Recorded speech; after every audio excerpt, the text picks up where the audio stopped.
todos. Es una alegría comenzar esta mesa tan interesante con personas muy, muy, muy potentes, pero que además les tengo un profundo afecto y admiración. Quiero agradecer a Adrián Kanji por haber impulsado un poco este encuentro, por incentivar a esta mezcla extraña bueno, que les proponemos, que creo que va a tener algo muy interesante, porque son todas personas que se dedican, bueno, a la realización, a la escritura, a la investigación, y que tienen algo en común que tiene que ver con colocar algo del cuerpo en la imagen, en la palabra, en el sonido y en la creación de figuras poéticas sobre el territorio. Así que, bueno, bienvenidas a Clarisa, a Cleo, a Joaquín, a Franco y a Adrián. Creo que, bueno, todos son muy, muy, muy conocidos. Cualquier cosa, si alguien los quiere conocer más, está toda la bio en la página. Así que bueno, eso es más bien una conversación entre amigos y amigas. Así que bueno, gracias por estar. Le damos la palabra a Franco, en primer lugar.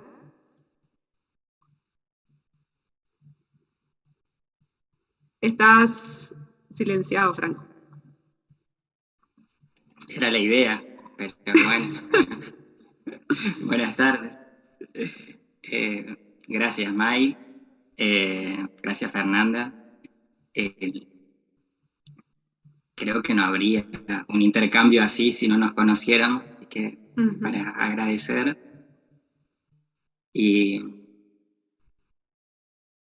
por ahí ese es un lindo lugar en el que apoyarse, ¿no? En construir o intentar construir o revisar cómo se construye siempre desde un vínculo así afectivo. Y con personas que podemos consentir y disentir. Eso también está muy, muy bueno. Él tenía dificultad para retener el título, sí, pero hay dos palabras que me gustan mucho. Una es marcas y bueno, ritmo. Marcas porque es una palabra con la que me peleé mucho cuando hice semiótica. Como soy riguroso, terminé el cursado de la carrera y respondí a las categorías con las palabras de las categorías, pero es una forma que no me cerró nunca, porque no la entendía. O sea, nunca, por más que leía las diferencias entre marca, huella, signo y demás, daba esa sensación de como, ¿qué onda? O sea, en correntino, ¿por dónde te pasa la diferencia? O sea, ¿por qué eso? Y me parece que no van de la mano, todo ritmo y marca, sino que son cosas que más bien se oponen, pero al mismo tiempo permiten la existencia por esa oposición, más que una relación hay una separación. Yo vengo pensando como ritmo en todo lo que hago, o una forma de identificar el ritmo en lo que hago, al prejuicio. Yo creo que lo único con lo que cuento en el momento de hacer una obra es con un montón de prejuicios. Y el desafío real en ese momento de crear, en esa instancia de creación, quizás por eso lleva tanto tiempo, es sacar toda esta parte de prejuicios. Y el tema es que sin prejuicios uno se queda como la intemperie. Y no se puede crear desde la intemperie, no estamos acostumbrados a crear desde la intemperie.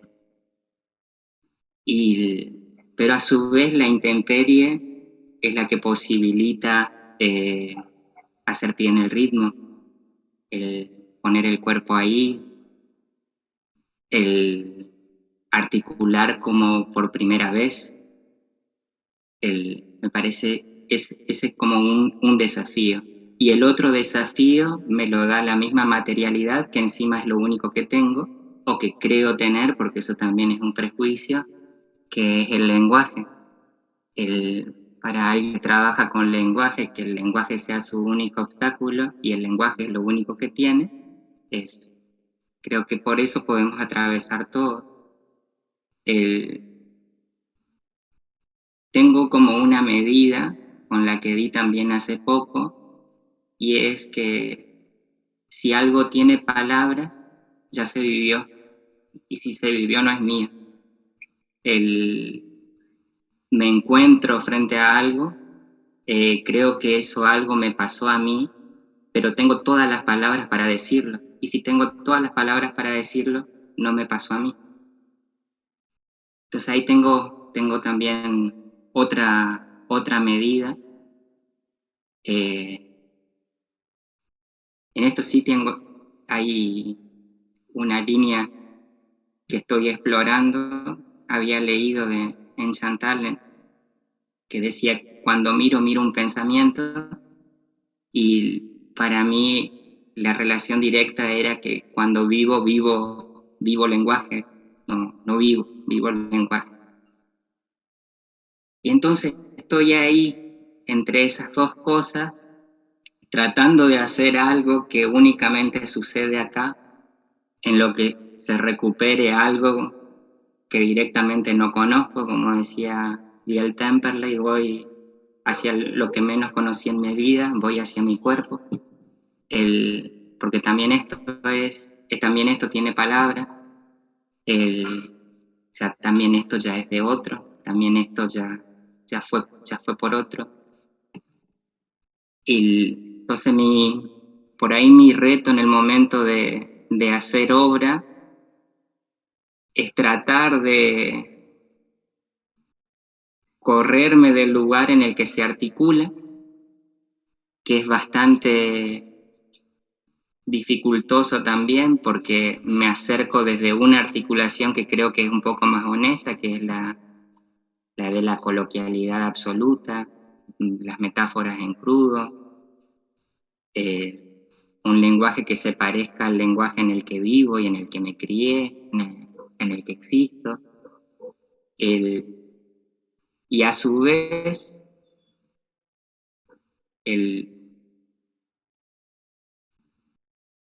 un gesto que para alguien que trabaja con cosas sencillas es netamente soberbio, que es tratar de cerrar un objeto estético que me pertenezca, porque es mentira que el objeto estético deja de pertenecerte. O sea, en la primera instancia vos crees que es tuyo, peleas la autoría a dos manos, y cómo hacer un objeto estético posicionado en esa soberbia que es el yo, y después sacarlo de ahí, que sea algo válido. Tengo muchas preocupaciones más que certezas. Yo no tengo certezas, no tengo casi ninguna. Convencido no estoy nunca. Creo que la clave esta, la del prejuicio, es que me dio la pauta de que estoy mintiendo, que siempre estoy mintiendo. Y para no hablar tan mal de mí, esto de que estoy mintiendo tiene que ver con un mecanismo de articular una forma de articular la debilidad, y ahí sí que me encuentro siendo más genuino y más singular, y tiene que ver con que yo no quise tocar nunca experiencias dolorosísimas o más dolorosas de las que llegué a tocar, que significaba meterme a alguien en el bolsillo sentimentalmente. Hay zonas en las que uno toca del dolor o demás, de ese tipo de experiencia, que terminan comprándose un espectador o tienen un espectador garantizado. Entonces mi forma de lidiar con esas cosas es ficcionalizar una infancia o un recorrido personal mucho, mucho más agradable.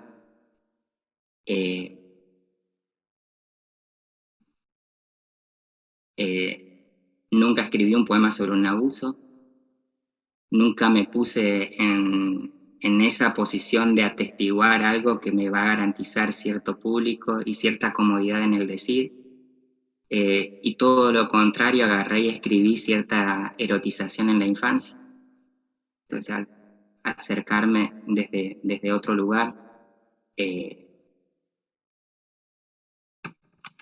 escribí bondades sobre mi mamá, sobre mi papá, cada vez que tenía otra cosa para escribir. Entonces, como también tener otra cosa para escribir era como tener las palabras de otro. Alguien vivió la infancia también por mí.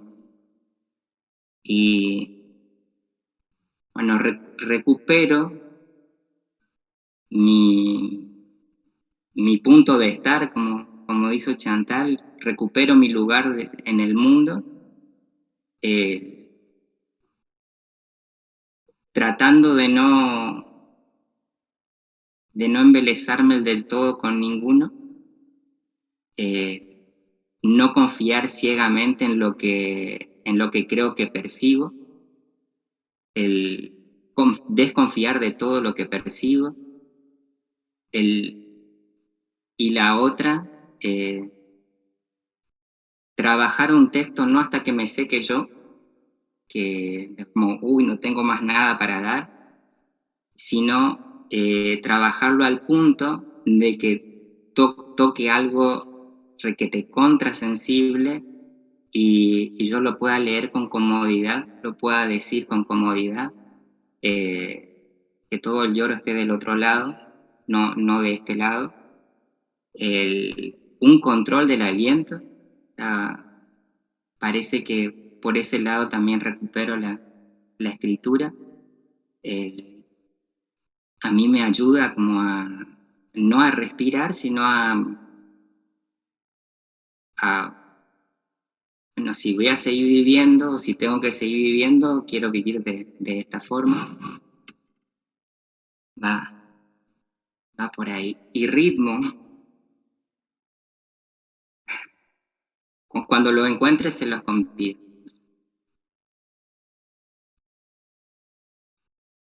Yo creo que con eso está.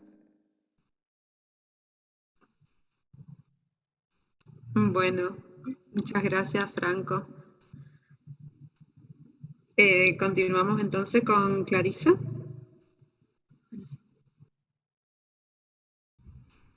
Ahí va. Bueno, yo creo que pensando un poco en esto de las marcas,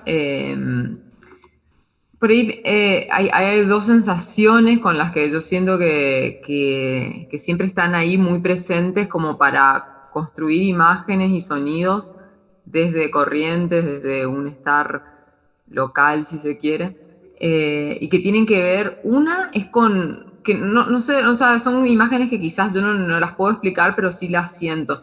Son como las cadenas de luces de sodio anaranjadas, media como apagándose o muy tenues en una avenida del Maestro, que es como una avenida que corta el barrio de Las Mil.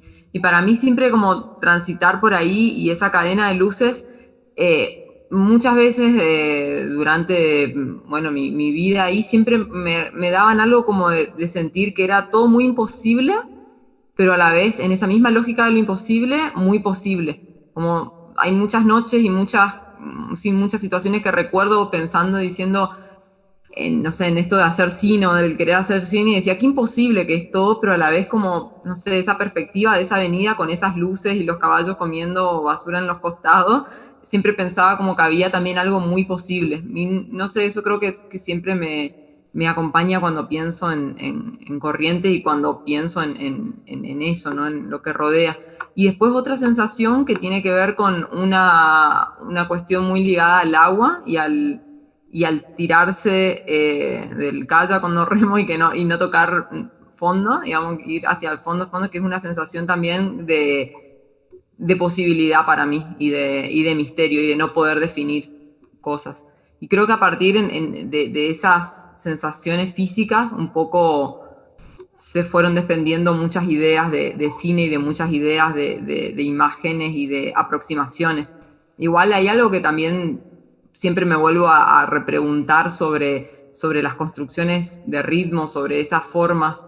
No sé, yo siento que de alguna manera me crié mirando un cine o imágenes que cuando hablaban de provincias o que cuando hablaban de otros lugares tenían muy asociada la letanía o los ritmos como muy laxos, o que parecía que el estar viviendo o el estar siendo en un lugar así tenía que ver con esa parsimonia de algún modo. Y creo que después de eso yo claramente me fui sacando, y si bien defiendo mucho las duraciones no hegemónicas de los tiempos en el cine, en las imágenes, siento que hay un ritmo ahí que tiene que ver con una forma de construcción desde lo sonoro, de los diálogos, desde las conversaciones que aparecen siempre, o las que a mí al menos me interesan construir, porque ahí se revela mucho mundo, y que no pueden ser expresadas en duraciones menores. Entonces, para mí, al menos ahora, en este momento, siento que hay cierto ritmo que me interesa construir desde ese lugar, ¿no? Y que hay un diálogo con un ritmo, al menos el que yo escucho, ¿no? O el que pude escuchar, que es ese ritmo correntino, barrial, y eso.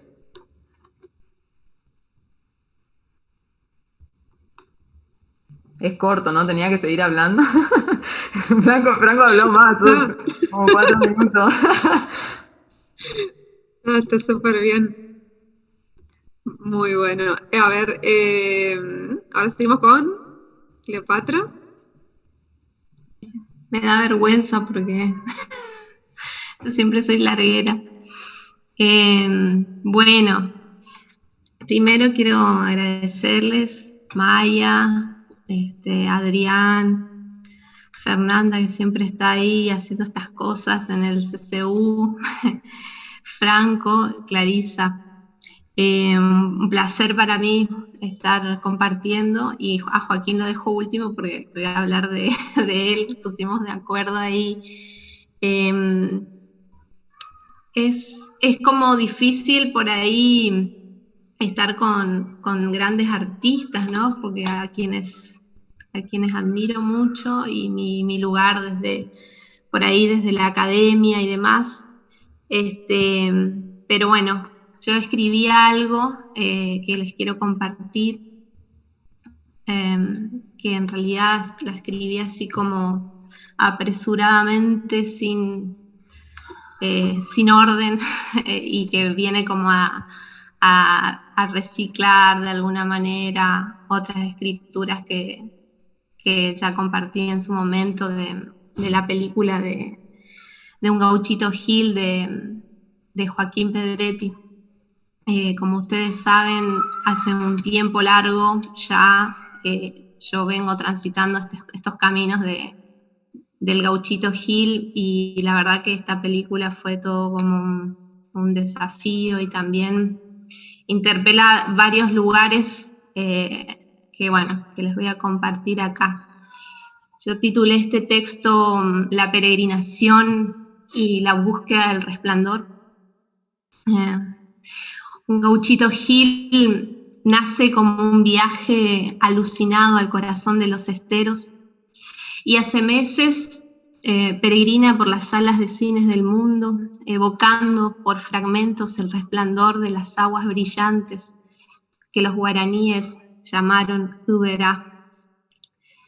Casi como el chamán guaraní que recibió la profecía de la tierra sin mal, Joaquín eligió para el estreno en Corrientes el tiempo en el que el latido de los tambores de los cambás despierta las danzas de la libertad.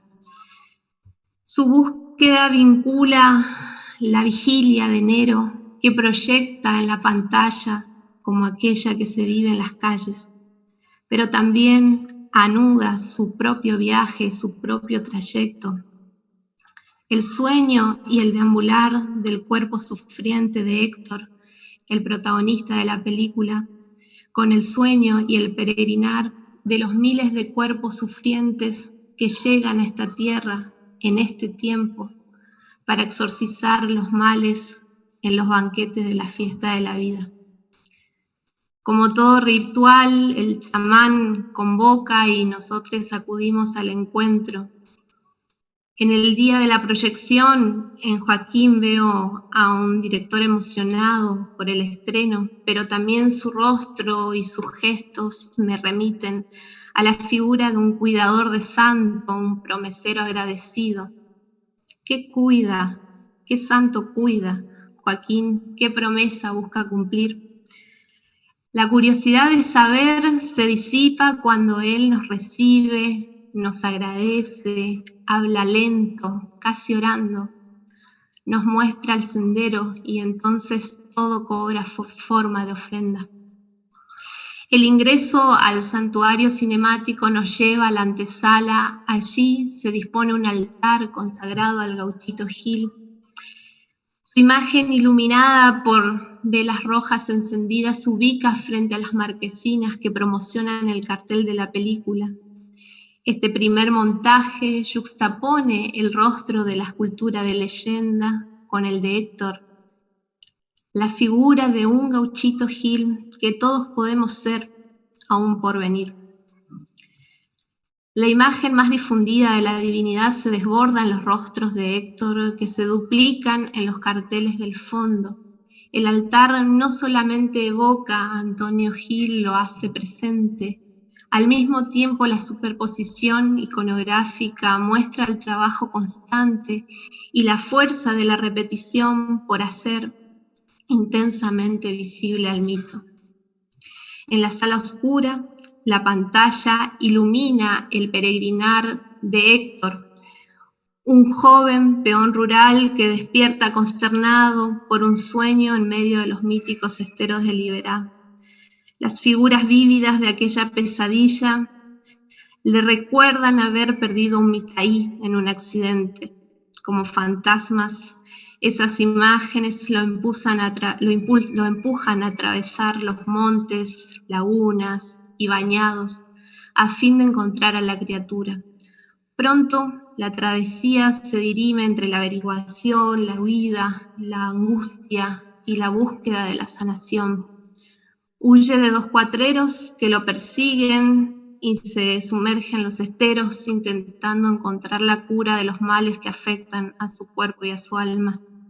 Entonces comienza una suerte de transfiguración en Antonio Gil. Desde el inicio, el tratamiento del montaje del film me obliga a abandonar la lectura de la línea que perfila desde el sentido común el asunto de las peripecias del héroe, para ingresar a ese mundo fantasmagórico de ensueño por otras vías. Lo primero que nos conecta con ese territorio encantado es un mundo sonoro que luego se entrelaza con las visuales. En la zona de yuxtaposiciones y montajes, el tratamiento pictórico produce potentes cuadros sonoros y visuales, por momentos abstractos y surreales que refuerzan la construcción del entorno onírico y fantasmal. Un Gauchito Gil regala una resonancia inasible. Los tonos verdes y celestes frescos propios de este universo y su vegetación transitan hacia el blanco y el negro y los ocres. En ese juego de luces y sombras, sonidos y silencios, la atmósfera se vuelve agobiante. E incluso el agua que brilla, elemento purificador del alma y del cuerpo, revela su zona más perturbadora. El Uberá, como el mar rojo bíblico, en un momento también se vuelve rojo y la muerte asoma. El lenguaje metafórico se exacerba y desborda en la conjugación de índices y símbolos que significan presagios fatídicos. Entonces, la película ingresa en un tiempo sin tiempo, entre las figuraciones paradojales de un despertar que se reitera, un sueño inquietante, continuo. La película intenta recuperar la estructura repetitiva del tiempo mítico y sagrado. Leí en un prólogo de Incarbone y Wiedemann al libro La radicalidad de la imagen, que por el hábito en el cine experimental se sigue usando la palabra imagen cuando en realidad se trabaja por compuestos de duración, de sonoridades y visualidades, mientras la imagen es algo por venir. Y si hay algo que manifiesta un Gauchito Gil es la imposibilidad de fijar una imagen del Gauchito Gil. Atento a que el propio mito rechaza todo intento de fijeza y que su reserva de potencia está en su expansión y movilidad, Joaquín renuncia a llevar a la pantalla la leyenda más difundida sobre el santo popular. En cambio, se lanza a explorar la complejidad de su figura en la convivencia con su entorno y otros seres mitológicos que custodian los esteros, las poras de las islas, San Baltasar, Antonio María, el gaucho Quirós, la Llorona. Rodea estas formas de sacralización y evoca aquellos lugares en que el cuerpo de Antonio Gil, el de los múltiples rostros, se vuelve cada vez más resplandecientes en los retazos de la sabia oralidad popular, los rituales en torno al fuego, los tambores, la danza, la fiesta, el ritmo de un chamamé y la recreación de la poética de Madariaga que redobla la intensidad lírica de la atmósfera deliberada. Entre esos fragmentos, la mirada ensaya intervalos por cuya vía busca apartarse de la sobrerepresentación y, como dice Ticio Escobar, no disolverse suicida en el torrente de la pura visualidad, sino más bien atesorar los destellos del resplandor de lo maravilloso que habita en esta tierra sagrada. Observando ese ejercicio de la mirada que discurre detrás de la mirilla de una cámara, entre la aproximación y la distancia, entre la oscuridad y la luz, que busca dar a ver, pero a la vez librar al ojo de esa seducción cegadora que producen las imágenes sobreexpuestas, recordé un relato de mi madre sobre el día en que conoció a su bisabuelo ya fallecido. Mamá me contó que fue en una siesta de verano en el campo en Loreto, un día en el que su abuela, mi bisabuela, fue a lavar la ropa al estero. Ella les dejó instrucciones a mamá y a sus hermanos que se encerraran, que esperaran y que por nada del mundo salieran de la casa, y en esa habitación oscura se produjo la clarividencia. Mamá me lo narró más o menos así. Estábamos ahí encerrados en la oscuridad cuando de pronto escucho que uno está soplando fuego y pensé, debe ser la abuela que ya volvió, porque la abuela también soplaba el fuego con su boca así, fu, fu, fu. Y entonces le digo a mi hermano, ya llegó la abuela, o Uma la abuela.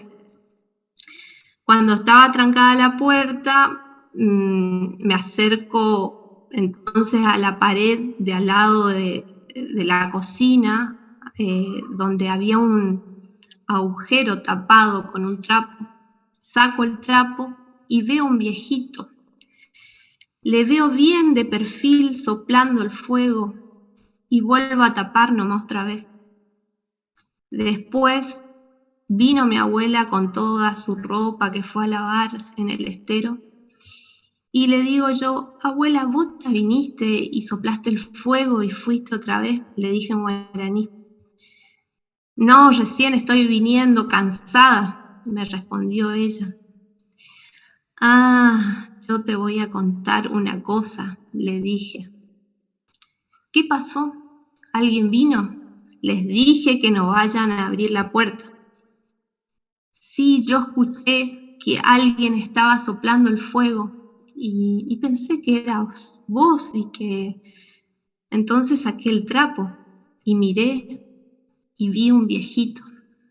Así, la barba blanca y larga tenía y estaba soplando el fuego y después volví a poner el trapo.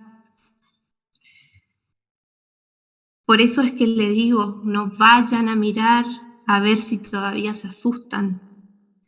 Y papá habrá sido, me dice ella. Papá tenía la barba así. Habrá venido a prepararme el fuego para el mate porque sabe que ya estoy por volver del estero. Ese día conocí a mi abuelo, me dijo mamá con toda certeza. Las dos nos quedamos varios minutos en silencio, como buscando digerir ese momento de clarividencia. Mamá, por la emoción que le provocó intensificar esa presencia en nuestro diálogo, y yo, porque sentí que en la potencia de su relato también viví la clarividencia en esa habitación oscura, envuelta en la siesta de esos esteros loretanos. El 8 de enero, el día en que se recuerda el fallecimiento de Gauchito Gil, la peregrinación de la película de Joaquín retornó al Uberá. Joaquín eligió una capilla de Cacatí para llevar la imagen de su escultura, la que dibuja el rostro de la leyenda, y compartió la película con la gente de los esteros. Las noticias dicen que la fiesta se volvió eterna en una noche estrellada a la vera de la laguna El Rincón.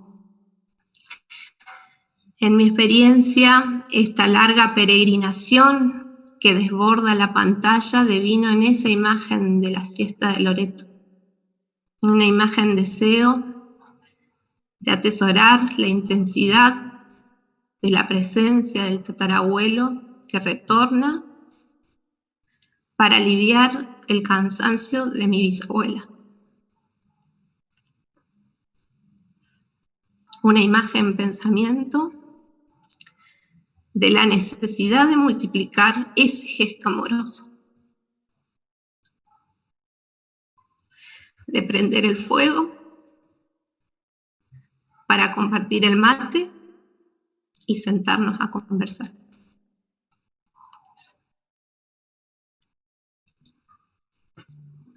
Muchas gracias, Cleo. Muy hermoso. Muchas gracias. Joaquín.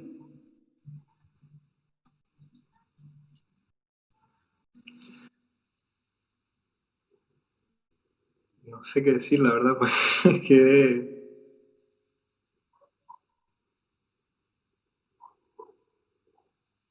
No sé qué decir, la verdad.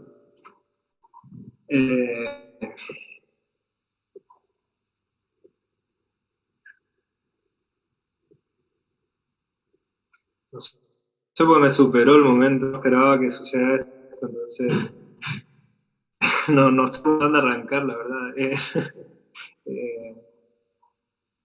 Gracias, Cleopatra, porque la verdad es que realmente no termino de dimensionar, creo, la sensación, pero se supone que yo debería hablar de otra cosa, no sé que estoy como oído, no sé cómo decirlo. Yo tenía pensado hablar en relación a esas palabras del ñe, que sería el principio del lenguaje, la esencia del lenguaje en el guaraní, y que de alguna forma yo siento que tiene mucho que ver con todo esto que hablaban Franco, Clarisa y Cleo, que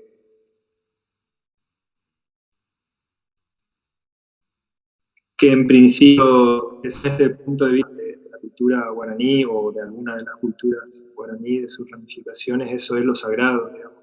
Ese contacto de la palabra y el cuerpo es lo que determina al ser, ¿no?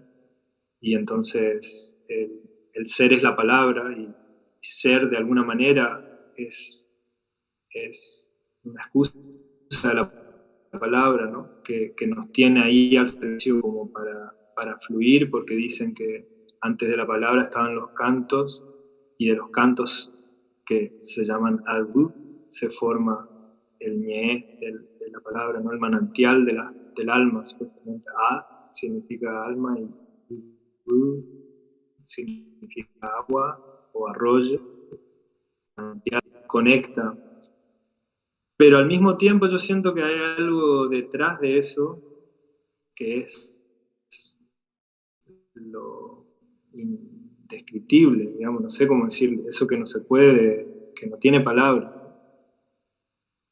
que de alguna forma es un poco lo que hablaba Franco y lo que también decía Clarisa con esa imagen de los pies en el río, que la he sentido varias veces, porque compartimos ese gusto y es una, no sé cómo decirlo, una sensación atroz, porque de alguna manera sabes que debajo está lo oscuro, pero al mismo tiempo hay una tentación muy tremenda hacia eso. Y no digo hacia lo oscuro como las tinieblas del alma o lo que sea que se entienda, sino como a lo oscuro de la existencia, ¿no? Como esa sensación de que tus pies también están ahí, de que tu cuerpo está en otro lado, y sobre todo a veces ahí en el río, en el lado del sol, ¿no? En el lado de la luz, que dicen las personas budistas que es como el estado primordial, ¿no? de la contemplación, cuando vos llegás a distinguir esa claridad y al mismo tiempo esa oscuridad es donde está el eje, supuestamente. Y este elemento, este contraste, siempre a mí me determinó por varias razones, y yo siento que esas son las marcas. Ahora me di cuenta que vendí la moto y empecé a hablar, pero bueno, por suerte, la verdad es que era como que sin palabras lo que dijo Cleopatra. Y esas marcas, que de alguna manera son indescriptibles, son por ahí un signo de pregunta que de alguna forma provoca todos esos prejuicios de los que hablaba Franco y todas esas excusas para llegar a esas mentiras, si se quiere, para llegar a una verdad. Y que esa verdad siempre va a estar o debería estar oculta, ¿no? Como que no sabes bien qué es lo que realmente pasó.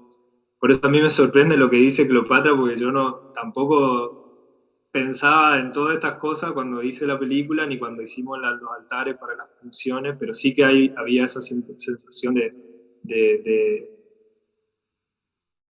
responder a la índole de lo que se trataba de compartir, que era esta cuestión de los santuarios, ¿no? que se haga sentir ese santuario.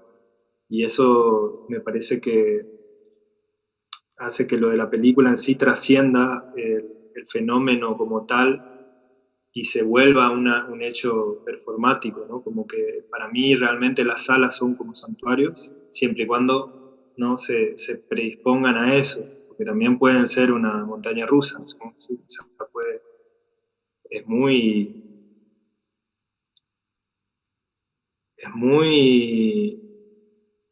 increíble si lo vemos con distancia lo que nos puede pasar dentro de una sala oscura, y hay veces que no medimos esas consecuencias. Entonces, a mí me halagó mucho, porque esto fue un halago, leer de Cleopatra que la película te entraba por el cuerpo y que esa era la explicación, otra explicación. Y yo también sentí eso, porque sí que tenía una cantidad de prejuicios, como decía Franco, en relación al guión, a las ideas, pero todo terminó siendo una gran incertidumbre que se fue resolviendo en el camino de hacerla, y que sin dudas fue gracias a la gente de los teros, que fue determinante para que eso se construya. Casi diría que fueron quienes armaron el guión finalmente, porque yo mucho tiempo fui Albuera con otras intenciones, pero siempre me encontraba en situaciones en las que me contaban historias, como la que contó Cleopatra de su madre, y yo me sentía como un imbécil, porque realmente estaba queriendo como traer un cuentito no sé, ¿viste? A un territorio muy particular, y cómo voy a contar yo una historia así, y sobre todo si en principio el Gauchito Gil es como el crisol de todas esas cosas, cómo la historia del Gauchito Gil va a ser solo eso que dicen, ¿no?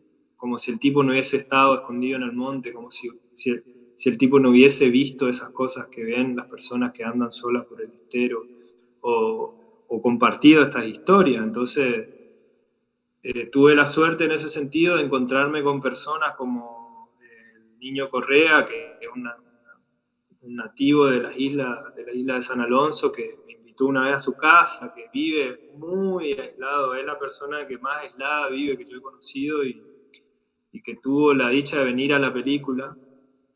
Pero antes de eso, en ese viaje que yo hice con él, que fueron 2 horas de lancha, 2 horas de camino de tierra, 6 horas a caballo para llegar a su casa, entendí que no entendía nada. No sé cómo decir esto, que como que él me contaba historias y yo no entendía las historias, entendía todo porque estaba todo envuelto en un contexto que hacía que no haya que pedirle explicación. No sé cómo explicar esto, de hecho.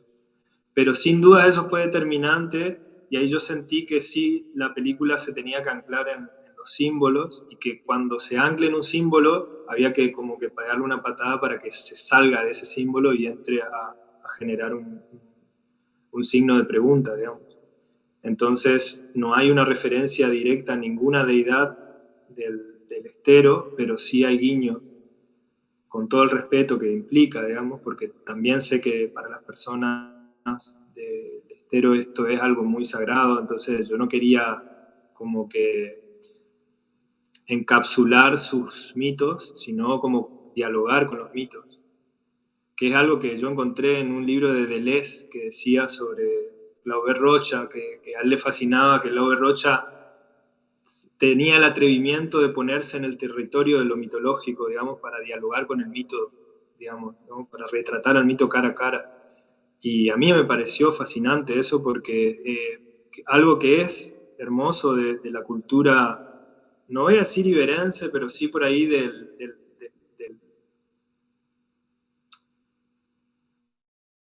interior, sería, tomándolo en un sentido simbólico, del interior de Corrientes. Y que eso tiene que ver con lo que leía Cleopatra, y sin duda con la literatura de Franco, que para mí transmite de una forma increíble eso, y es la mística incorporada dentro de la palabra, no sé cómo decirlo,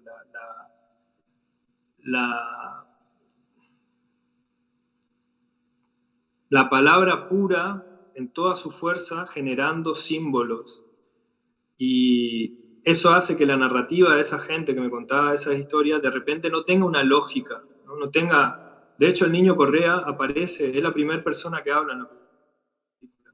Yo le pedí que venga y tuvo la dignidad de venir, y el primer día ya me cambió toda la película, porque me vino enojado a decirme que Antonio Gil nunca andaría por el mundo y qué sé yo. Entonces ahí ya que si Antonio Gil lo agarraron en un monte, lo tendrían que haber agarrado de noche, porque de día él siempre hubiese estado arriba de los árboles. Entonces, y que lo hubiesen delatado los animales, los carayá. Y es lo que pasa literalmente en la película, nada más que lo atrapa su propia sombra a nivel simbólico. Entonces, Correa cuenta una historia cuando este personaje, que en principio vehicula los hechos, Héctor, y cuenta una historia que es absurda al oído, al ojo nuestro, ¿no? En la narrativa nuestra, pero que él eligió contar esa historia ahí. Yo no le pedí, traete la historia de tal cosa. O sea, yo le dije, contate por favor una historia de esas que me contaste, a este personaje que vos supuestamente está en otro espacio, que no es tu casa. No es tu... Y él vino con esa historia del yaguareté que que le va a decir a un burro que no puede tomar agua en esa laguna porque es su laguna, y el burro le dice, yo no sabía que los burros tenían laguna propia. Es como súper un chiste en el fondo, pero pasa tan al vuelo que no lo entendería, digamos. Pero si lo analizás es como son imágenes que se generan con con una especie de ¿cómo le llaman? Remate, ¿no? Y esa sintaxis que utilizan tiene que ver con la sintaxis que se generó en la película de alguna forma, y que tiene que ver además con la sintaxis del lenguaje que se utilizaba en mi infancia. Ahí es donde yo entiendo, o me entiendo en la película, digamos, pues yo no es que la hice entendiéndola toda, sino dejándome llevar por esas cosas que aparecían, y de repente a mí me pasaba que en mi infancia crecí en el barrio Güemes, pero me sacaron de ahí muy temprano y nos fuimos a vivir a donde ahora están todos los countries de Santa Ana, que sé, cuando en ese momento era campo. Y mi abuela, que era paraguaya, y mi madre, y la mujer que trabajaba ahí con mi madre en mi casa hablaban en guaraní. Y toda la gente que andaba alrededor de mi casa hablaba en guaraní, y era como una especie de formato, como un lenguaje que yo no podía acceder o algo así. Que ahora, gracias a Clarisa, pude hacer de esto una búsqueda concreta en un documental, digamos. Y ese lenguaje que se hablaba, que era como casi decir prohibido, porque a mí no me querían transmitir, era el que de a veces se transformaban las historias, ¿no? Que eran las historias que a mí me aterraban en medio, que así no podía salir ni a 10 metros así de la oscuridad, y qué sé yo, porque me daba mucho miedo de todos estos mitos que contaban. Historias que a veces eran súper, o sea, eran muy poco verosímiles, o sea, tan poco verosímiles que era, sí o sí, era creíble, porque es que eso que le llaman creer o reventar. Y entonces el ambiente que estaba rodeado de eso era ese mismo ambiente que aparece en la película, esos pájaros, los pastizales, el monte, y eso de alguna forma creo tiene que ver con los ritmos, ¿no? Que es la otra palabra que ustedes hablan, que de alguna manera en la película se manifiestan como primero algo interno del personaje y luego se exterioriza, ¿no? Y empieza a escuchar realmente la dimensión del espacio, y para mí eso es lo que determina el ritmo. O sea, la índole misma de las cosas van generando su propia forma, y esa forma tiene un ritmo inevitablemente, y a veces ese ritmo encaja con ciertos patrones culturales y a veces no. Eso hizo que la película esta no la puedan entender muchísimas personas que pretendían entenderla como una narrativa lineal, clásica, y historia del héroe, qué sé yo. Y yo no sé explicarles tampoco, por qué, pero sí sé que no van a entenderla desde el lugar de la narrativa clásica, ¿no? Y hegemónica, como dice Clarisa también. Incluso que tuvo un montajista que nos peleamos mucho con el montajista porque tenga un ritmo más como frenético, si se quiere, pero era mucho más diluida encima la cosa, porque yo sentía que había que respetar ese léxico y esa sintaxis que tienen las historias de Liberá, que van sí o sí implicadas a un tono que es parecido al que narró recién Cleopatra de su madre. Ese tono, esos pequeños espacios entre las palabras, esos tiempos supuestamente muertos, son los tiempos para que se genere la imagen, ¿no? La imagen que te están sugiriendo. Y esa imagen se construye en ese colectivo que suele ser el fuego, que suele ser la palabra.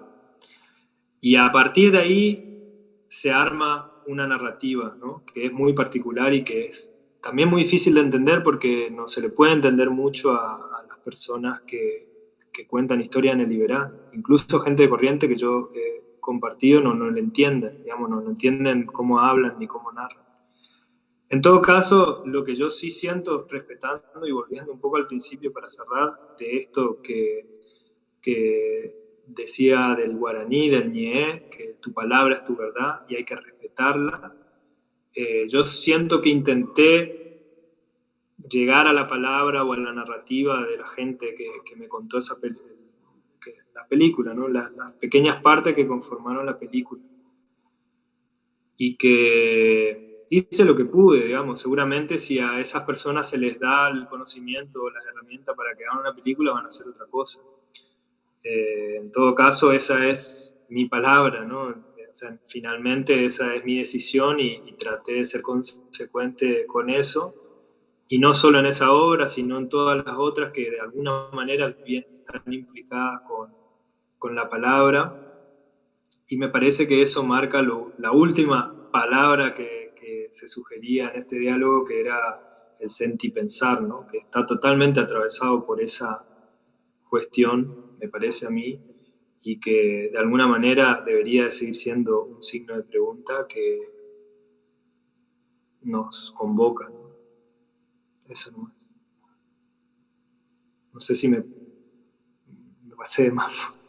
No, buenísimo, Joaquín. Muchas gracias. Muy interesante. No sé si hay que apagar las cámaras o seguimos acá. Como vos quieras.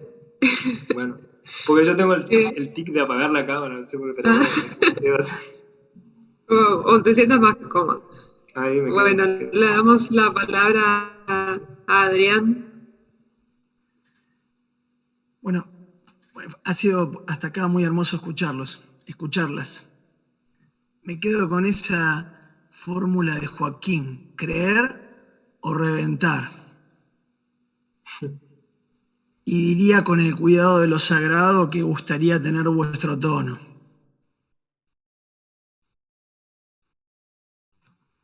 Y ya le robé un epígrafe a Franco. Cuando miro, miro pensamiento. Cuando vivo, vivo lenguaje. Voy hacia mi cuerpo.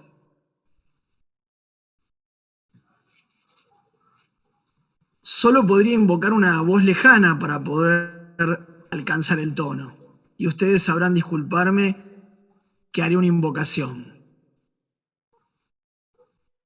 Invoco una voz siempre fulgurante y sangral, que trae a la presencia a habitantes de llanurales, de antiguas tierras de guerras civiles, sepultadas entre palmerales y líquidos celestes amarillos. Invoco una voz épica y endemoniada, a veces edénica, a veces bárbara, a veces fantástica, tantas veces siniestra, que habita regiones de un paisaje anacrónico que habla el ahora. Invoco una percepción animista y celebratoria, un vitalismo que aniquila la muerte, un embrujo y una hechicería para liberar muertos que han quedado encantados. Invoco al poeta, invoco a Francisco Madariaga, quien me enseñó que la región es dadora. Me enseñó que región no es ni regionalismo ni nacionalismo. Región es país natal, aquello contrario a cualquier país que solo se revela por un Estado. Invoco a aquel que supo decir: niego rotundamente haber pertenecido a la poesía gauchesca. Los gauchos tenían poetas en estado natural. Eran repentinos. Hablaban como plegarias. Hablaban como en rezos. Amigos y amigas, el ritmo es conjuro, plegaria, rezo, pero rezo ronco que se transforma en melodía. Reza por la reza de las apariciones, ronca por la ronca de las enterraciones y vuelve los ojos al paisaje metido dentro de la carne. Invoco a Madariaga, al bardo, al gaucho indiado, al poeta peón, desposeído y huraño, para abrir a la región más allá de cualquier clausura a los esteros. Invoco la voz de su criollismo alucinado, que se abre al universo, que hace ritmo por adicciones sintácticas, para alargar la sensación tal vez, y diseminar las imágenes, quién sabe. Cuando leemos un versículo como a su labor de vendedor de bananas a la orilla del río, diario de azúcar, de sífilis, de sonido, en la acumulación de esos se produce un curioso embelezamiento que hace difusa pero diáfana esa imagen, que crea una continuidad y deslumbra de repente, que hace infinita la imagen acuosa, vaporosa, y fuerza la percepción hacia ello. Invoco la poesía aditiva, herbácea, de proceder de estero y de ritmo esteral, en la que las aguas reverberan y tienen millones de seres y secretos ocultos, en una superficie infinita. Invoco el sol campero de la palabra criolla, siempre celebratoria y experimental, pero con valor de conjuro, capaz de traer a la presencia al caballo de la llanura subtropical, y también la insistencia de la llegada de un jaguar a la tranquera.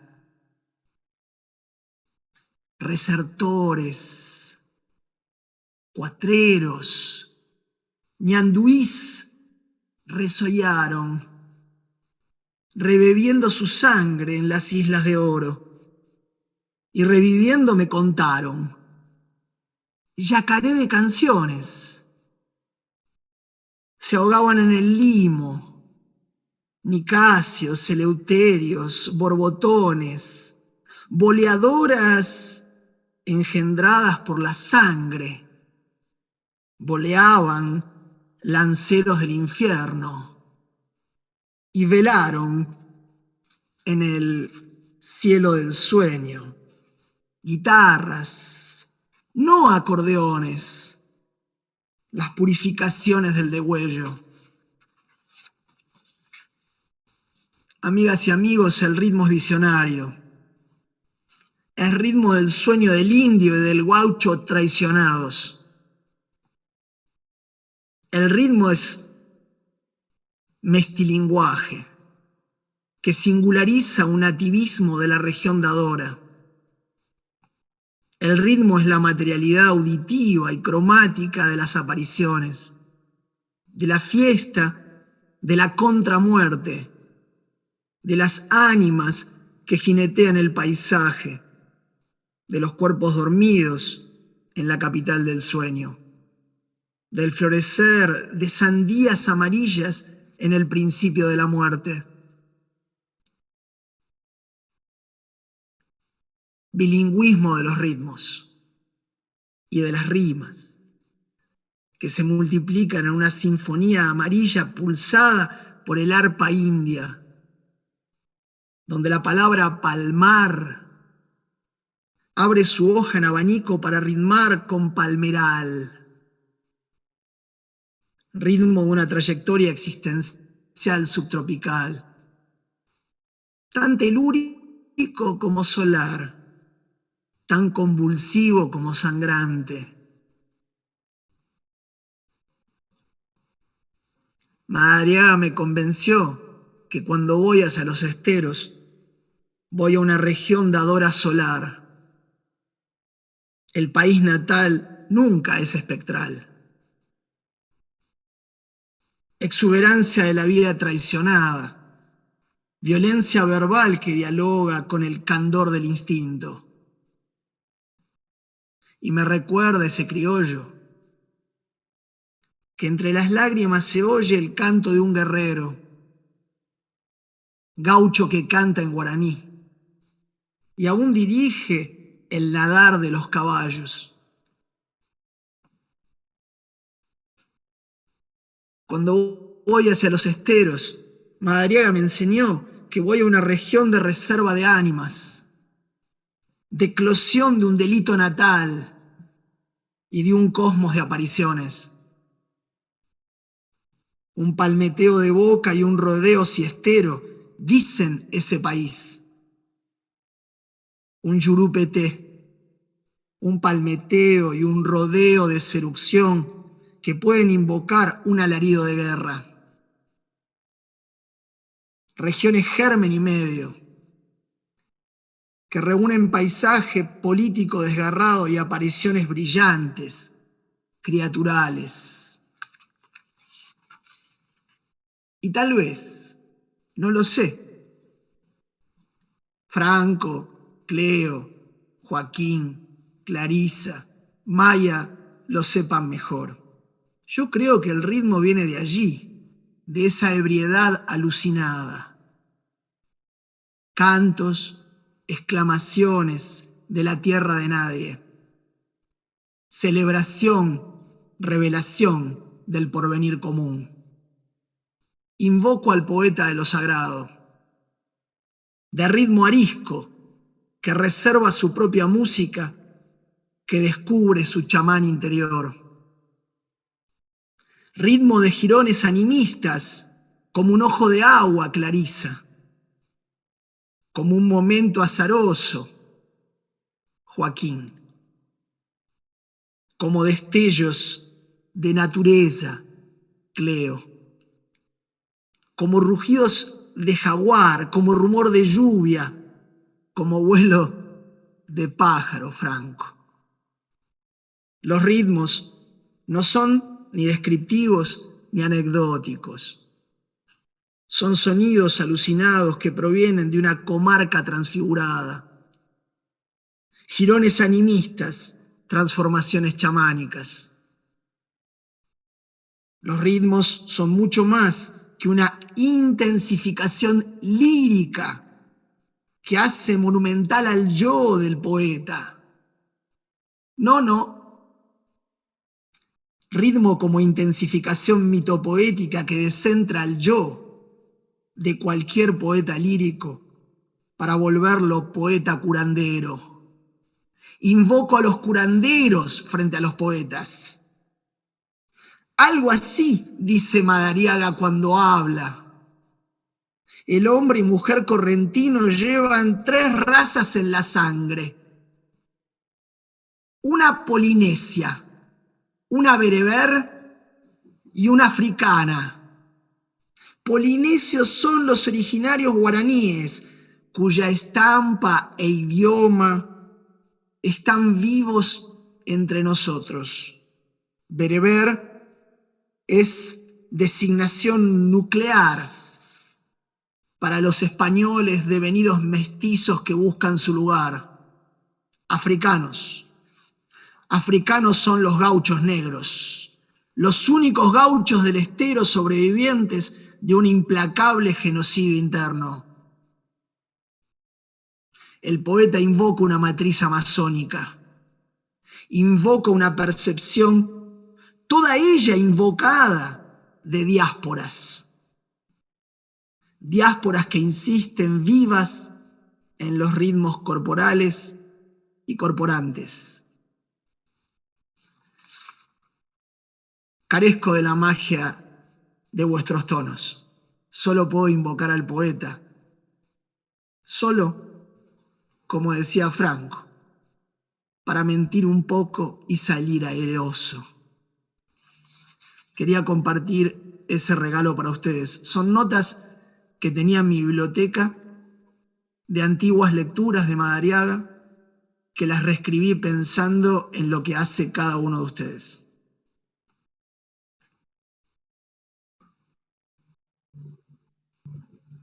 Muchísimas gracias, Adrián.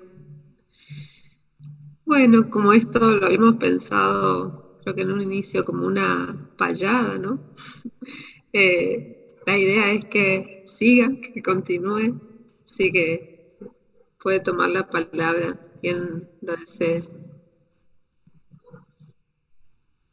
Bueno, yo me tengo que ir, lamentablemente. Les agradezco un montón y es hermoso lo que leíste, Adrián. Muchas gracias y les abrazo fuerte. Franco, Cleo, Joaquín y Fernanda, Maya y a todos los que están.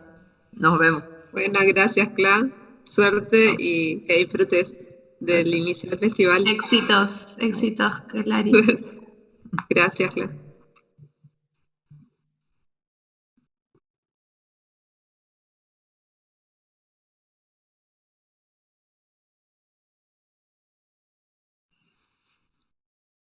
Bueno, tomo yo para que repita la ronda.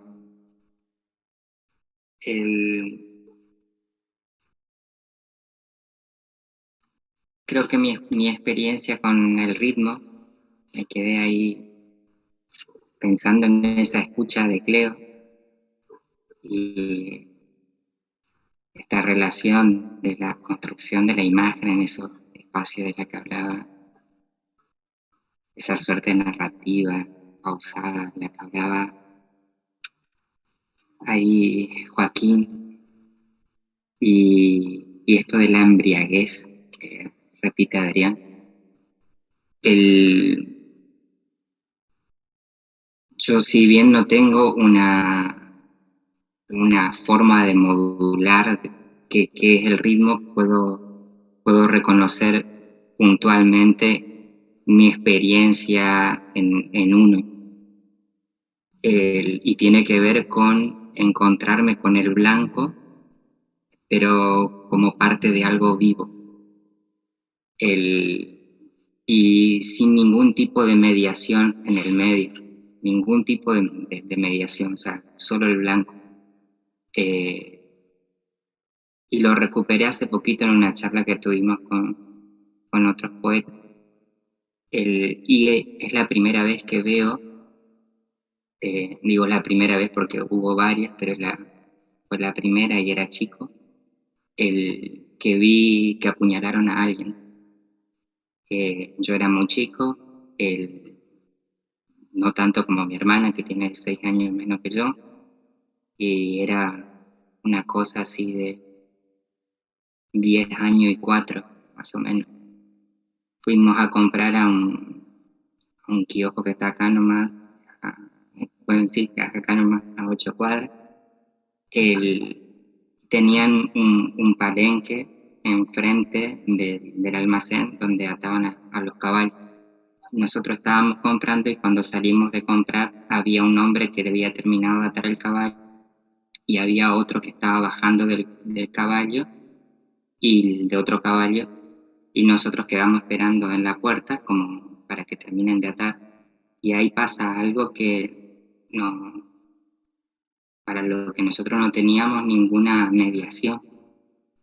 El hombre que baja del caballo le da una puñalada al que está contra el caballo, y en el momento de sacar el cuchillo veo el blanco y nos quedamos mirando así, el blanco. Pasó mucho, pareció eterno a que empieza a brotar sangre y demás, pero era ese blanco. Y la carne no era así, digamos, esa respuesta pude dar mucho después yo, pero esa cuestión me descolocó, me sacó del lugar. Después sí, ya me di cuenta de lo que era, vi la sangre, supe lo que había pasado, supe que por qué había hecho, yo instintivamente la di vuelta a mi hermanita contra mí, y ella no vio el momento en el que la sangre empezó.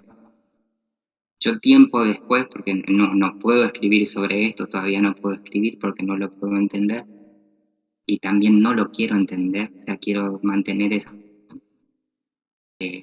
No quiero que pase a ser algo mío, sino quiero volver a lo más próximo posible. Después fue una sucesión donde todo era rojo, todo era rojo. El hombre no dejaba de sangrar, yo le seguía mirando la herida, pero trataba de recuperar otro color. nunca llegó ni una ambulancia, nada por el estilo. Llegó el camión, ojalá, llegó el carro en el que distribuían la carne en el barrio, que era un carro tirado por caballos, y la carne iba en baldes de 20 litros, y ahí llevaban carne, achuras y demás, y así se vendía la carne en el barrio. Llegó ese hombre con ese carro, que era el mismo en el que traían a vender las medias reses de la carne, y lo suben al hombre en el mismo lugar donde iban las vacas, entre las carnes. Y por mucho tiempo yo recordé únicamente la cadena de rojo. Y mucho tiempo después me di cuenta que la cosa era con el blanco, y el blanco como algo vivo, que no se puede traducir, impacta y te deja mudo. A mí que me haya sacado la posibilidad de un poema con eso es hasta lo mejor que me pudo haber pasado. Así que experiencia con el ritmo tengo, no cómo pasarlo todavía no, y no sé tampoco si lo quiero del todo. Yo me gustaría contar algo que sí sé de vos, que vos me contaste una vez que quizás no te acordás. ¿Puedo, Maya, o había preguntas? De mí, metele. Del ritmo. Contá de lo que quieras. Una vez, cuando yo descubrí la poesía de Franco, que me quedé como desplazada, así, no, realmente era algo como muy... Encima es muy loco, porque ahora que hablas de Chantal Maillard, la persona que a mí me indujo a buscar en esos territorios de las primeras impresiones de la infancia fue una poeta a la que le debo mucho y que, entre otras cosas, me recomendó a Chantal Maillard. Y me alegra que hay gente, como que me doy cuenta que hay gente que acá la conoce, ¿no? En todo caso, una vez, a mí me sorprendía mucho la rítmica de Franco, porque yo sí es como que estuve muy cerca, una cuestión azarosa nuevamente, que mi madre nos despachaba ahí en los ensayos de los carnavales, como en los veranos, como que nos dejaba ahí, que se ve que había gente y qué sé yo, y ahí nos quedábamos horas, ¿viste? No sé, y ahí me quedó esa fiebre del ritmo, ¿viste? Que incluso ahora es para mí un tic que tengo, que hago todo un día así, y la gente piensa que es un tic nervioso, pero no es. Y entonces me pasa eso de que como que escucho los pasos de alguien y identifico el ritmo, algo así, como que te busco la vuelta por ahí, y en la literatura a veces eso es muy determinante, porque a veces hace que te canse una persona, ¿no? Y también cuando habla alguien, ¿no? En todo caso, cuando yo leía a Franco me encontré con un ritmo único que no había escuchado por ahí. Y le pregunté, así de atrevido, le pregunté cómo hacía, digamos, cuál era su truco. Y él me dijo, no sé si puedo contar esto, Franco. No voy a revelar nada, creo que no se pueda revelar. ¿Puedo? Vamos a generar tensión. Se sabe cada cosa de mí, eso va a ser mejor. A esta altura, decimos. Bueno, y él me dijo, yo trato de escribir en relación a la respiración. No sé si me acuerdo mal, pero algo así era. Yo, cuando siento que se va la respiración, freno. Y luego sigo. Y a mí eso me marcó muchísimo, porque bueno, ya más allá de lo que sea escribir y eso, sino como, hey, en el fondo hay que respirar, ¿no? Y acá estamos intercambiando. Y eso me pareció una gran clase que duró, fueron 3 líneas, creo. De hecho, en esta película que hablábamos hoy, Gauchito, empieza con una respiración. O sea, de hecho, doblamos toda la respiración del personaje para tener un ritmo al que seguir, y ese pulso de la respiración nos ayudaba a construir una edición. Entonces, también ahí se implica, yo siento, y creo que Franco eso lo tiene incorporado por haber crecido donde creció, esa pausa, digamos, que es eso que hablábamos de lo de Cleo. Y es muy loco porque también Clarisa, yo siento que no vi ahora, justo hoy la voy a ver a las 1001, pero después, o sea, sí vi hoy partido a las 3, y a mí eso también me impactó muchísimo, un ritmo mucho más como físico y frenético y no divergente y disipado, así, algo que también me desorientó un montón y que tiene que ver con otra construcción y que Clarisa me explicó, creo, o yo saqué esta conclusión, que tenía que ver con el ritmo de los cuerpos que habitan esa obra, ¿no? Como que de alguna forma hay ahí una construcción que le es adecuada a esas cuerpas o a esos cuerpos. Y a mí me gusta pensar en este sentido porque por ahí es todo un elemento al cual prestarle atención constantemente, ¿no? El pulso de las cosas. Y cuando hay cosas que no tienen pulso, de repente por ahí está esa sensación de que eso no va a funcionar, o de que esta persona no sé si me cierra. Como que hay algo muy determinante ahí que como que determina el resto de las cosas. Y me parece que eso pasa con las obras, y lo supo detectar muy bien Adrián con la poética de Madariaga. Me parece como que también tiene esa particularidad del ritmo, que supo entender, digamos, desde esa infancia en el Estero, creo yo, pero que de alguna forma, fíjate vos, yéndose a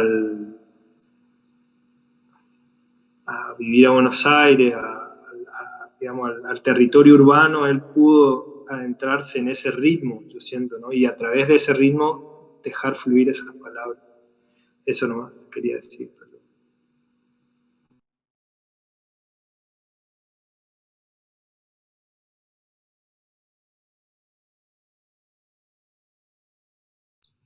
Uy, no sé qué más agregar, o mucho o nada. Y sí, para mí también el ritmo está en el cuerpo, ¿no? En los cuerpos, cuerpas.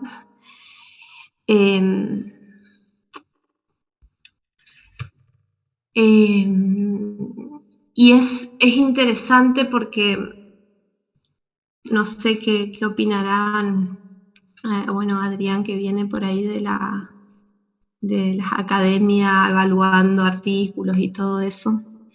Últimamente hay como una teoría, ¿no? Bueno, algunas hipótesis dando vuelta de que o una necesidad de adaptar de alguna manera al cine regional a un ritmo urbano. Y a mí me llama mucho la atención eso, porque es como que para ingresar, digamos, en las salas del centro se tiene que adaptar a ese tono, y entonces todo se tiene que acelerar de alguna manera. Y entonces siempre estoy pensando en eso. Yo no soy cineasta, no soy artista, tampoco trabajo como Franco también con las palabras, pero me pongo a pensar en eso, y el tema de la metáfora de la laguna, suelo contarles a mis amigos que para mí hay como una cosa en nuestro territorio, o parte al menos de él, quizás no acá yo ahora estoy en Ciudad Capital, pero toda la zona de los Esteros, de Murucuyá, de Concepción, Loreto, San Miguel y demás, hay un andar, ¿no? Un andar cansino que vos ves, y yo, por ejemplo, tengo esa imagen de, capaz que Franco, no sé en qué momentos también te acordarás del lecherito, por ejemplo. Nosotros en Loreto teníamos un lecherito que andaba repartiendo la leche en un caballo, y atravesaba todo el pueblo con ese andar, ¿no? Cansino. Y siempre pienso en eso, Y después pienso en nuestros modos de hablar, en el tono el tono del que hablaba Adrián. Y también pienso en la laguna, que pienso que el tono de la laguna es tan diferente al río. Y en ese lugar, pues no me gustaría volver sobre una mitificación de la laguna, pero pienso en esa paradoja que se da entre la laguna y la siesta, que es como ese tiempo eterno, ¿no? Ese tiempo eterno. Yo recuerdo la siesta atravesando también todo mi pueblo, caminando hacia la laguna, volviendo de la laguna, y en algún momento de estar en la laguna y que haya sucedido algo terrible, como una palometa le haya cortado el dedo del pie a alguien y que nosotros no nos hayamos dado cuenta hasta que sucedió el hecho, ¿no? Entonces pasa que en esa laguna suceden tantas cosas, ¿no? Hacia adentro, y yo pensaba en eso que contiene, ¿no? La laguna como el contenedor de eso que parece aparentemente tan pasivo, y adentro están sucediendo un montón de cosas. Y también pensaba en eso cuando pensaba en mi pueblo o en los pueblos o en esa siesta, porque yo quise traer a colación un aparecido amoroso, ¿no? Pero también en esas siestas suceden las peores cosas que nos podamos imaginar, y no nos damos cuenta hasta que como que la siesta termina, ¿no? Entonces también es como hay una cosas amorosas. No, sí, digo, pero no sería una cuestión de mitificar.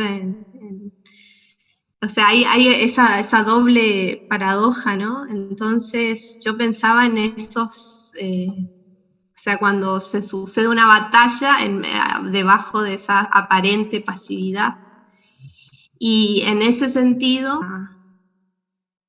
en la voz y en la palabra de mi mamá, que es como... a ella le negaron aprender el guaraní, habló guaraní con español, pero ya cuando ella vino a la escuela moderna, y ahí como en el habla, y un poco yo heredo quizás, no sé en qué, pero no hablo como ella el guaraní español. Esa lucha, ¿no? Esa lucha, esa batalla está en la lengua también. Y en realidad cuando yo preparé esto para acá, yo me sentí un poco, como dijo ahí Franco, en la intemperie, porque dije, esta gente tan grosa, digamos, estos artistas, a quienes yo admiro mucho, pero todo el tiempo en realidad estuve pensando cuando escribí, y no sé que no está, o sea, viste cuando uno escribe y bueno, y está pensando quizás en un telón de fondo, tiene que ver con que somos todos, ¿no? Hijos o por lo menos mi parte, o gran parte del exilio, somos hijos del exilio, y pensé todo el tiempo en los exilios no solamente del pueblo guaraní, de su evangelización, de esa modernización forzada, todo eso, sino el encuentro también de los exiliados que no se llega a los esteros para los que somos viajeros de manera sencilla. Se va llegando y nunca se termina de llegar. Se va entrando y nunca se termina de entrar. Debo confesar que una larga experiencia viviendo en Sao Paulo y en el interior de Sao Paulo me permitió entender una palabra sin la cual jamás podría haber recorrido ni Misiones, ni Chaco, ni Corrientes. La palabra torpor. Torpor. Yo daba clases en Misiones en la siesta. Cosa feroz. Cleo venía a veces. Pero quiero decir que era una cosa feroz. Me rodeaban en esa experiencia no palometas, pero sí algunos mosquitos de tamaños siderales. Y debo decir que uno va entrando por aproximación.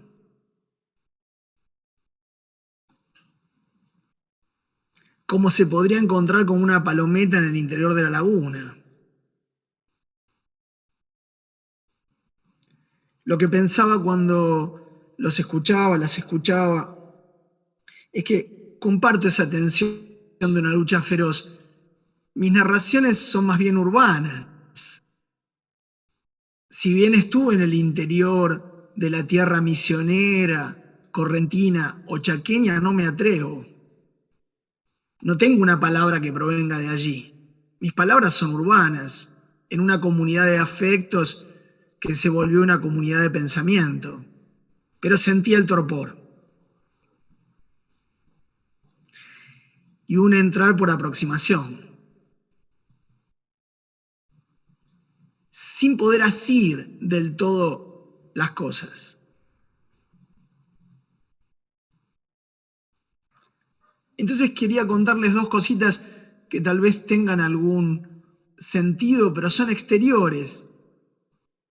Antes de comenzar esta charla, yo paseo a mi mamá que tiene 94 años y Alzheimer todas las tardes. Y la paseé justo antes de entrar, voy a caminar con ella. Ella sabe mucho de los blancos. Sabe mucho de los intervalos. Sabe, quiero decir, su cuerpo sabe que hay intervalos que de alguna manera ya no ligan las cosas con las cosas. Y entonces lo que trabajo con ella cuando camino para mí mismo es esa diferencia que aprendí en una escolaridad muy lejana y de la que ustedes saben mucho, con el cuerpo. Que hubo un tiempo en el que había una lección de cosas y una lección de gramática. Y la lección de cosas y la lección de gramática estaba separada. Yo iba a la escuela y me enseñaban una lección de cosas. Sin mediaciones, Franco. Y después venía una lección de gramática que era pura mediación. Cosas. Cuando camino con mi madre me acuerdo que cuando llegamos cerca a una frutería, yo le muestro todos los colores expuestos. Y le pregunto, ¿cuál te gusta? Y ella no me señala un color, me señala una fruta, una verdura. En el rojo, no hay rojo de pura rojeidad. Hay un pimiento, hay una frutilla. Mi madre me enseña todos los días una lección de cosas. Y yo intento recuperar su gramática. Una gramática que se va yendo.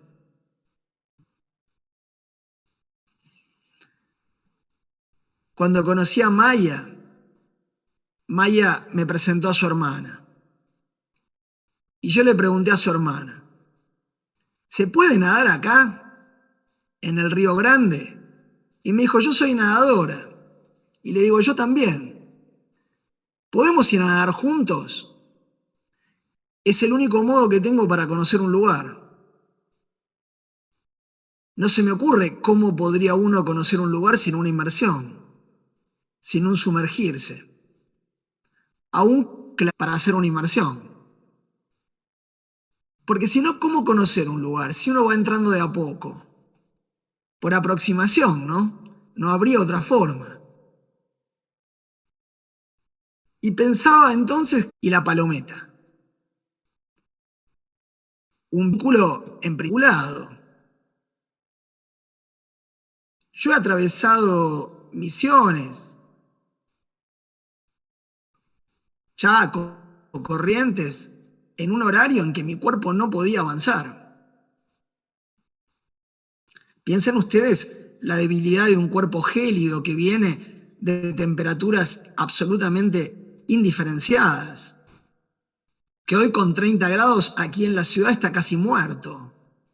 Imagínense vestido de negro, yo caminando al mediodía para ir a la universidad, tratando de no despeinarme, como si hubiera un mar de palometas.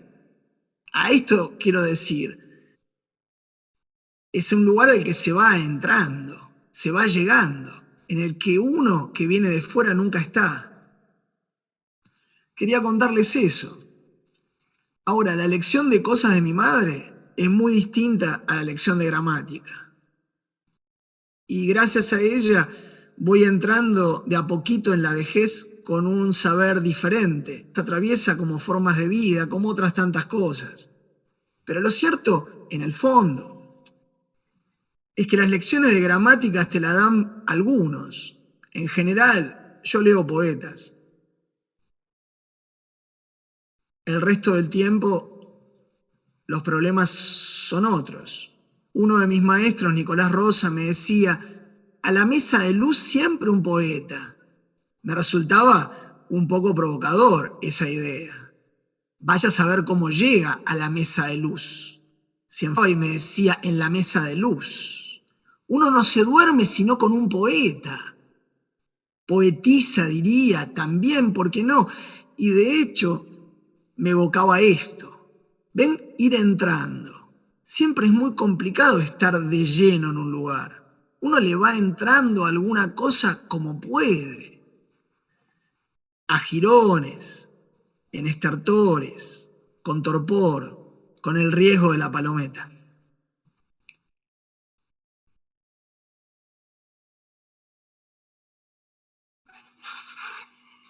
Es muy sugerente. ¿Se puede seguir hablando o ya estamos? Sale una comitiva ahora para el cruce de río con Adrián. Vos no, Franco. Vos no acompañás en el kayak. Y No, escribí yo después sobre de eso. esa forma, no. Nadar así, con técnica, no. No, pero no es técnica, es locura, ¿no? Depende de dónde vamos. Sí. No, sí, crucemos. Pero A mí llevábamos una canoa cerca. Hola Ariel, ¿qué tal? Un gusto. Qué bueno saber que nos escuchan desde otro lado, porque yo estoy pensando como que estamos en una... A mí me sugiere mucho esa imagen de la que hablan de lo blanco, como el momento de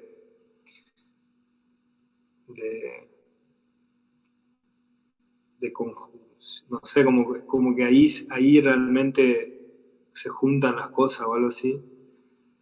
Como a veces pasan los poemas, ¿no? O ahora como habla Adrián, como, ¿no? Se generan esos blancos y de repente aparece otro color. Y a mí me pasó algo parecido con mi abuela, que no tuvo Alzheimer, pero tuvo varios ACVs y un poco por esa razón yo ahora estoy encauzando esta nueva película que estoy haciendo en relación a su memoria. Y me doy cuenta ahora que les escucho de que surgió alrededor de esos espacios en blanco, incluso hasta el día que murió, porque murió delante mío y volvió a vivir delante mío, y ese fue un momento blanco de los que desde el desierto nos escuchan. Me había dicho que me iba a esperar para morirse, como espacio, y pensaba en cómo también eso de la escritura con el cuerpo determina también la mirada, así como, no sé, como a vos te pasa, Adrián, con tu madre, a mí ahora me pasa con mi hija, que de alguna manera me inauguró todo un nuevo escenario, como el gatito ese. que me permite mirar al blanco sin tener miedo al blanco, porque muchas veces reconozco que he tenido mucho miedo a esos blancos, o incluso a veces leyendo ciertas cosas. Y alrededor de ella vino todo, obviamente, un compromiso para mantener esa presencia, ¿no? O sea, ese estar presente, y de alguna manera mi palabra ahora cuando se larga no es casi tan desde el adentro, desde el rebusque, sino más desde algo muy sencillo y cotidiano que me fascina y me fabula otro nuevo escenario de la palabra, ¿no? Y que de alguna forma se parece me acuerdo siempre un poema de Franco, de Voz ahora a Voz, que no hacía falta trozar ese pollo así, esa capacidad que obviamente yo ni ahí que tengo, pero que sí entiendo que viene de esa mirada inocente del blanco tras otro blanco y tras otro blanco que se atraviesan y que construyen un ritmo, ¿no? Y bueno, eso también, que atrás de eso, no sé, mi compañera me regaló un libro de varios poetas y varias poetas orientales que trabajan, no es que trabajan, sino que se expresan siempre de esa forma, como de la contemplación del cotidiano. Y hay tanto puesto ahí que de repente no importa si es el estero, o es la ciudad, o es tu casa, o es una mesa en un café, ¿no? Como que ese blanco se puede aparecer y a veces yo siento que como que hay que recordarse que no hay que tenerle miedo, algo así como que hola, ¿no? Como, y también si vienen los rojos y también si vienen los amarillos, porque de una manera todo fuerte de esa. Y que coincidan de alguna forma esa mirada o esa reflexión alrededor de esto, porque de alguna forma me hacen sentir de que si ustedes dicen eso es que es por ahí, no sé, yo realmente siento como que soy una persona que está como colada a esta mesa, a la mesaza, porque admiro muchísimo todas sus miradas y nada, bueno, eso, para cerrar nomás quiero agradecer porque siento que esto ya tendría que estar terminando, no sé, no me acuerdo a qué hora terminaba exactamente, pero por ahí hay gente que quiere preguntar cosas y yo estoy acá. Dale que te pego. Estaba apurando para que termine. No, porque viste, por ahí hay gente que quiere hablar y yo prendo la moto y arranco, viste, no me doy cuenta a veces y me mando, perdón. Colada está Jacinta. Tío, capaz no estés.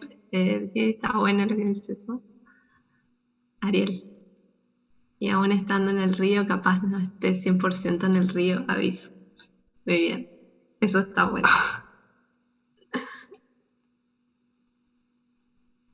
Sí, ahí es el que dicen el que nada no sabe, o los peces no saben qué es el agua, ¿no? Quizás.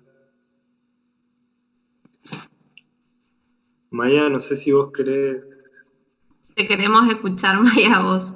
Sos la responsable de que estemos acá también. Eso, de esta mesaza, como dijo Joaquín. Bueno, creo que, bueno, si alguien quiere decir algo más, por supuesto, bienvenida, pero agradecerles enormemente porque creo que también ocurrió algo en este diálogo que va más allá del título, que va más allá de, bueno, de las expectativas que por ahí uno tiene, aunque con Adrián creo que teníamos muchas expectativas cuando pensamos en juntarnos. Hacer la evaluación de Adrián. Nunca más nos juntas. No, y creo que hubo algo, no sé, que cada uno de ustedes aportó un registro, una dimensión muy sensible, muy afectiva en sus relatos. Esto creo que del ritmo también, eso disparó hacia un lugar diferente, como completamente por ahí también corrido de lugares más intelectuales, y eso me parece muy, muy lindo porque justamente se siente muy cercano al cuerpo, así que bueno, infinitamente agradecida con eso, un placer escucharles. Creo que hay figuras que aparecieron bastante también, las cuales me quedo pensando, así que gracias por eso, gracias por los blancos, por los rojos, por todas esas pequeñas escenas que contaron de ritmos que, bueno, me llegaron muchísimo, así que eso, gracias, muchas gracias. Gracias a vos, Maya. Gracias, Maya. Gracias, Muchísimas Cleo. Gracias, Joaquín. Sí. Gracias, Franco. Como No, yo no gracias. tengo, todas las bestias que tenía hogareñas se fueron yendo por la pandemia, me dediqué en esta temporada a hacer origamis.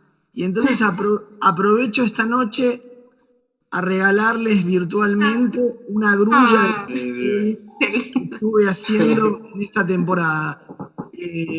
Por lo pronto, como no les puedo... Tengo una familia de grullas ahora, pero como no puedo hacerles entrega personal en mano, si no iría una grulla para cada uno. Pero bueno, al gato de Franco solo yo puedo proponer una grulla de papel. Muy bueno. Gracias, Adrián. Adrián. Muchas gracias. Muchas gracias. Gracias, Adrián.